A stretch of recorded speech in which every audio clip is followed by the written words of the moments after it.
Happy New Year, guys! I'm 3 days late, but whatever. It's still New Year's. I'm still celebrating Christmas in my mind anyway. Today I have a lovely cup of tea like all the other booktubers. I'm kidding. This is my favorite mug anyway. This is a wall thing that I bought recently. It says every day holds the possibility of a miracle, and I just love it. I love it so much. I hang it on my wall. Anyway.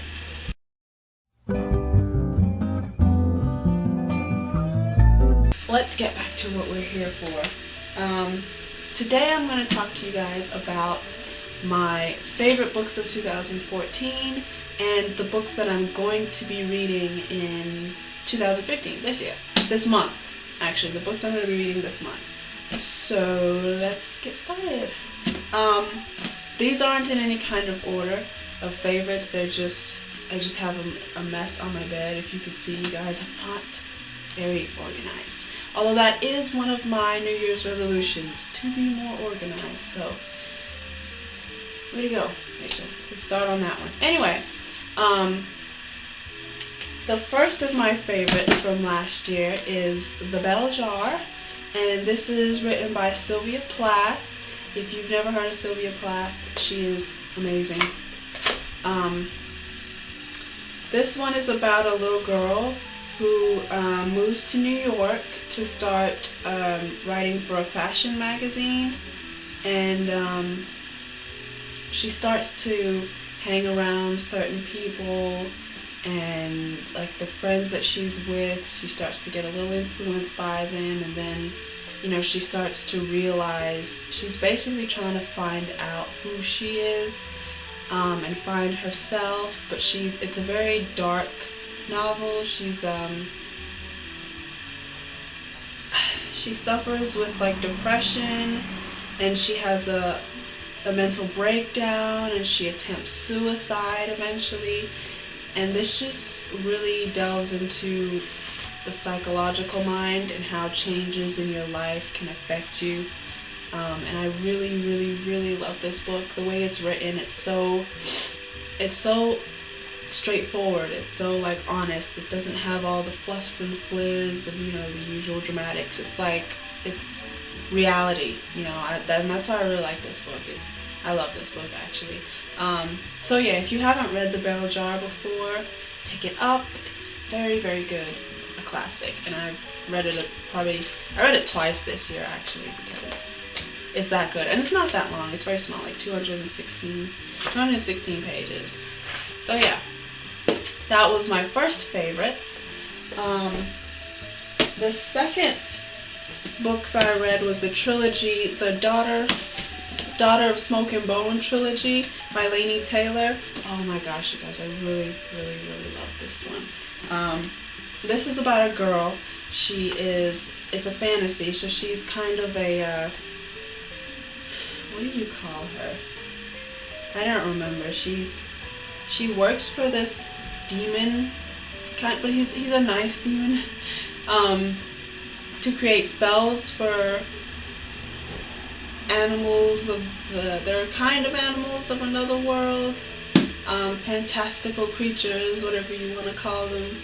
And let me just read the little thing on the back of the first book. It says, she had been innocent once, a little girl playing with feathers on the floor of the devil's lair. She wasn't innocent now. And it goes through this whole saga. This is the second one. This is the Days of Blood and Starlight. And this one is Dreams of Gods and Monsters, which is the last book in the series. She meets of course, during this book, she meets a guy. He also is not human. The human world is part of this book too, and she kind of has to balance, you know, her human life mixed with her other life, and she trying to find out, again, she's also finding out who she is in this book. And yeah, it's really good. It's a great saga, you guys. If you haven't picked it up yet, pretty sure most of you have, but if you haven't yet, I highly recommend it. It's really good. The next books I should say that I have are the Shatter Me series by Tahara Mafi. This is about Juliet. Juliet's a girl who has supernatural powers. If she touches anything, they automatically, well, they die, or they can die.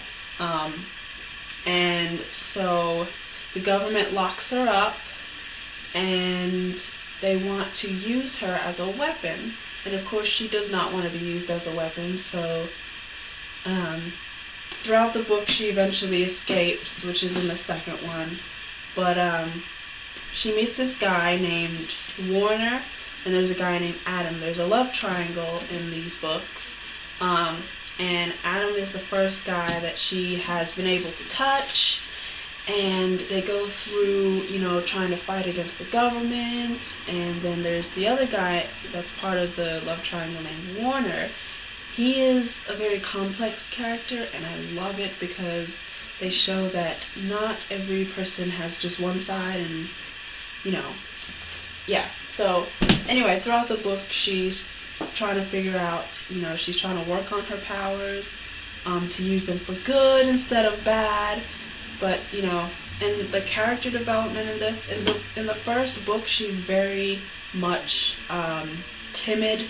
She's timid, she's shy, she doesn't know how to interact with people.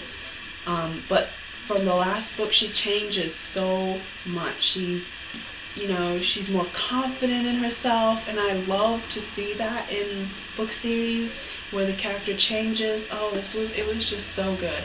And trust me, you guys, you're gonna love Warner. Just a thing. The next book I read last year was The Kiss of Deception by Mary E. Pearson. This book was recommended to me by a friend of mine. She said I would love it, and of course, I read the back of it and I was like, yeah, this is so my kind of book. This is about a princess who was arranged to marry a prince who she had never met, and of course she didn't want to do that. Marrying for love is what she wants, so she runs away and she starts up a new life elsewhere. But the prince who she's supposed to marry decides to go after her, and they send an assassin after her, and she ends up meeting both of them. But throughout the book, you're not sure. You're given the different perspectives, but you're not sure which is which. You're not sure who's the prince, who's the assassin, which was very, very great for this book. It kept me guessing throughout the whole thing. I kind of knew who it was, but you're still not sure. It was really, really, really, really good, and I'm definitely looking forward to the second part of this one. Brilliant. It's coming out this year. Looking forward to it. Okay, the next book I read this year that I really loved was The Edge of Never by J.A. Radmirsky. Did I pronounce that right? Yeah, Radmirsky. This is a new adult novel. I'm just going to go ahead and say that. It's got some adult content in here if you're not interested in that stuff. But if you're okay with it, this is a fantastic book. I really, really, this is probably, I'm going to go ahead and say this is probably my second favorite book of 2014. It was so good. This is about a girl who runs away. Well, she goes on a Greyhound bus and decides to travel to wherever it wants to take her because, she's stuck in life. She doesn't really know what she wants to do, so she decides to go on a trip. And she ends up meeting this guy named Andrew Parrish, and she's the kind of person who always has her walls up, and with Andrew changes all that, or at least he tries to. And it's the journey of, they end up both traveling together, learning about each other, learning about themselves, all of that sort of stuff, and it's really, really, really good. I really love this book. Highly, highly recommend it. It's really good. If you love the whole, seeing a character change from the beginning to the end, which I love all the time, because you learn from stuff like that. I don't know. I just really like that. It's very, very good. You guys should definitely pick this up if you like new adults. The next book that I have is called Burial Rites by Hannah Kent. And I just want to say that the main reason I picked this book up was because of look at the cover and the sides. It's so pretty, and it has that soft kind of texture on the cover. But the synopsis really hooked me as well.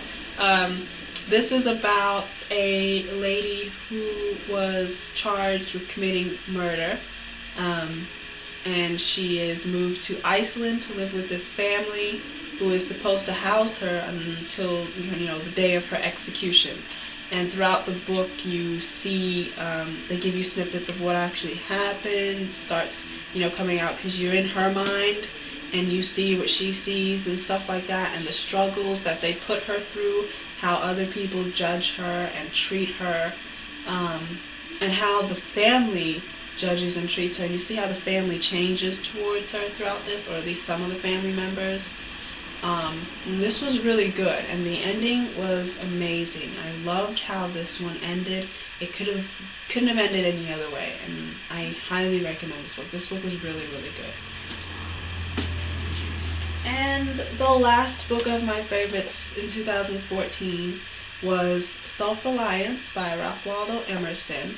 This is a book of Emerson's essays, and it really discusses, topics like love and friendship and mankind as a whole.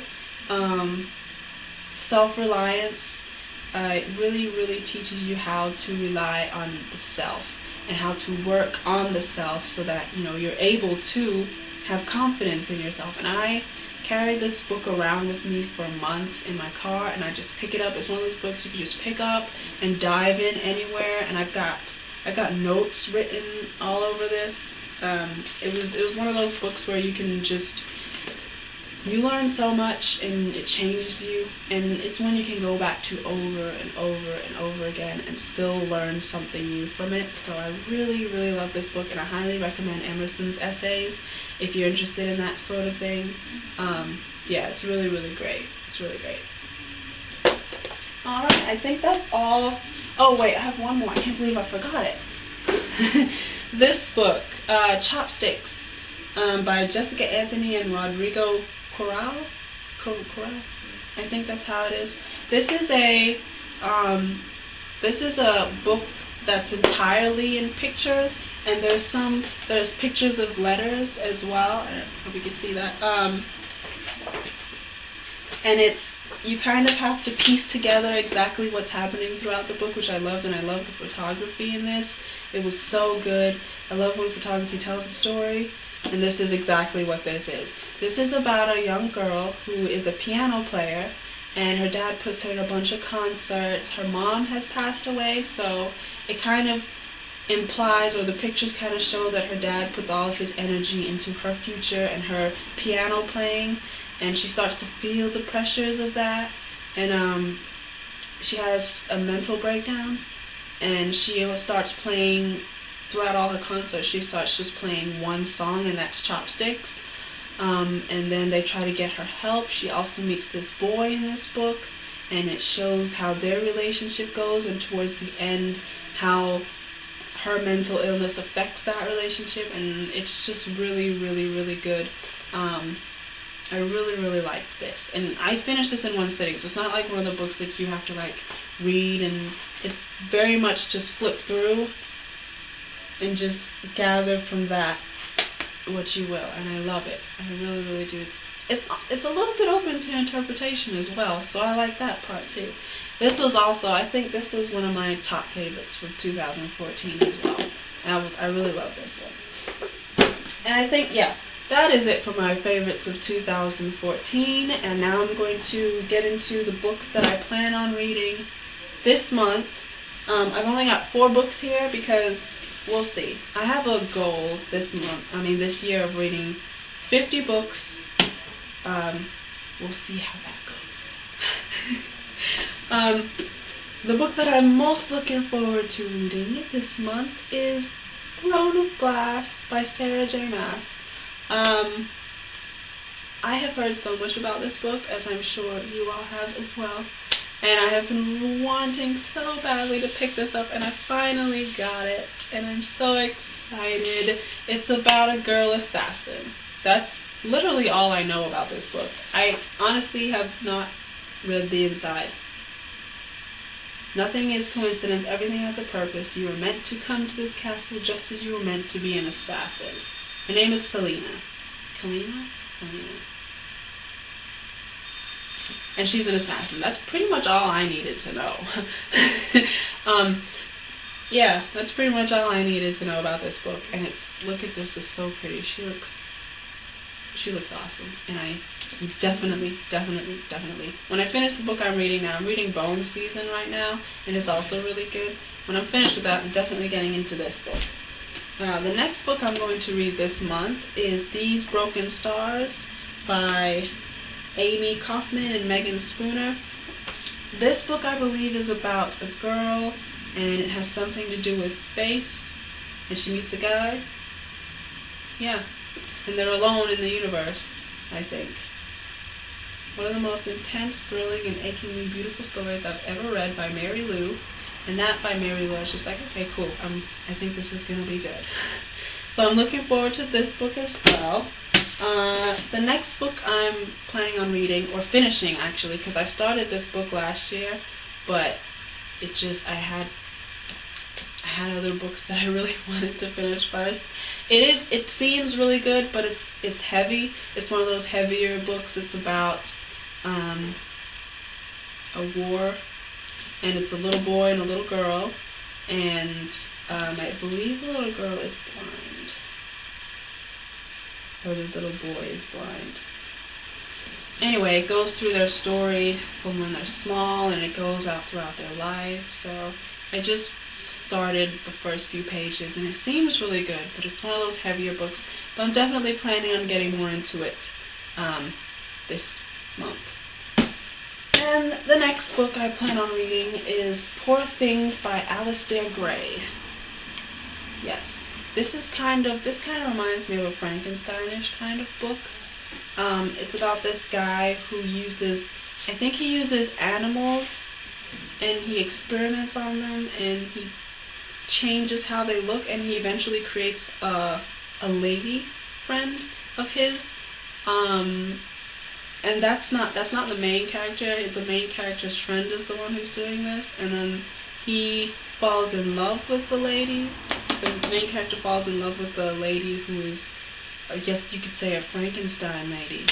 And I'm very, very interested in reading this. I like these kind of things, and I think it's going to be really, really cool. Really, really cool. So yeah, this one I'm definitely looking forward to. I think I'm going to read this one after Throne of Glass. And I really like the cover of this. Let me just see if I can show you the cover. It's really pretty. Really pretty. And the inside, look, if you strip the book, it's still beautiful. Beautiful naked. Ah. It says, work as if you live in the early days of a better nation. I like that. That's really nice. So yeah, those are the books that I plan on reading this month. Let me know what books you guys are planning on reading in the comments below if you like.